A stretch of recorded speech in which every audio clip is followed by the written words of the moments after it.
Big boss मराठीचा grand finale अवघ्या 2 दिवसावर येऊन ठेपला आहे. त्यामुळे सध्या सगळ्यांचंच लक्ष बिग बॉस मराठी सीझन 5 चा विनर कोण होणार याकडे आहे. सुरुवातीपासून सूरज या शोमुळे चर्चेत आहे. कधी तो आपल्या डायलॉगमुळे तर कधी साधेपणा व त्याच्या स्वभावामुळे चांगला चर्चेत राहिला आहे. याचबरोबर प्रेक्षकांचा भरभरून सपोर्ट त्याला मिळतोय. फक्त प्रेक्षकांच्या मतेच नव्हे तर काही कलाकार देखील सूरज हा विनर व्हावा असं मत व्यक्त करत आहेत. त्यामुळे सूरज हा टॉप 3 मध्ये असणार हे कन्फर्म आहे.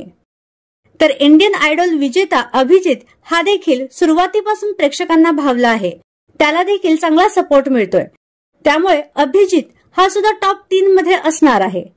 तसेच या दोघांबरोबर निकी देखील टॉप 3 मध्ये असेल, कारण सुरुवातीपासून तिच्यावर बिग बॉसची कृपा आहे. त्यामुळे ती टॉप 3 मध्ये असणार हे नक्की.